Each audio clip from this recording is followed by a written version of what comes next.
اور کچھ کی عقیقے کی بالکل جائز ہے۔ ایک یہ بھائی نے کویسچن کیا تھا کہ اگر کوئی ہمارے سامنے کوئی کلمہ کفر کہے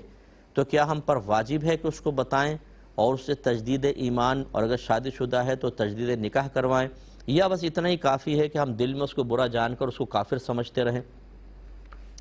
دیکھیں، اگر تو آپ کو یقین ہے کہ میں اس کو بتاؤں گا تو یہ سمجھے گا، اصلاح قبول کرے گا اور تجدید ایمان اور تجدید نکاح کر لے گا، تو آپ پہ فرض ہے کہ اس کو بتائیں۔ اگر نہیں بتائیں گے تو آپ بھی گئے۔ وجہ یہ ہے کہ اگر آپ نہیں بتا رہے، حالانکہ آپ کو پتہ ہے وہ قبول کرے گا، تو آپ گویا کہ اس کے کفر پر راضی ہو گئے۔ اگرچہ اگر میں آپ سے پوچھوں کہ آپ راضی ہیں تو آپ انکار ہی کریں گے، لیکن آپ کی ظاہری علامت بتا رہی ہے نا کہ جب آپ کو پتہ ہے وہ اصلاح قبول کر لے گا تو کیوں نہیں بتا رہے؟ آپ اس کو بتائیں تاکہ بیچارہ کفر کی دلدل سے باہر نکلے۔ اس کا مطلب ہے آپ اس کے کفر پہ راضی ہیں، تو پھر تو آپ بھی گئے اور آپ کو تجدید ایمان تجدید نکاح کرنا پڑے گا،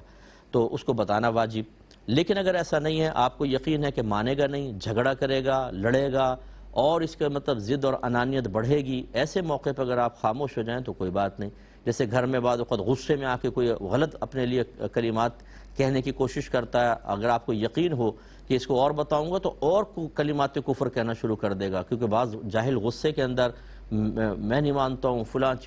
چیز، ٹھیک ہے ہم تو کافر ہی بھلے، اور اس طرح کے جملے کہتے ہیں۔ تو ایسے وقت میں اگر تھوڑا بھی سمجھانے کی کوشش کریں تو اور طیش میں آ کے مزید کلمات کفر کہتے ہیں۔ تو بعض اوقات تو کفر اختلافی ہوتا ہے جس سے انسان مرتد نہیں ہوتا، لیکن جب آپ طیش دلا دیتے ہیں تو وہ ایسے جملے بھی کہہ دیتے ہیں جس سے کفر اتفاقی ثابت ہوتا ہے اور مرتد ہو جاتا ہے آدمی۔ ایسے موقع پر خاموش رہنا بہتر ہوتا ہے کہ خاموش ہو جائیں، اس کا غصہ ٹھنڈا ہو جائے، پھر اس کو پیار محبت سے سمجھائیں اور اسے تجدید ایمان اور تجدید نکاح کی طرف لے کر آئیں۔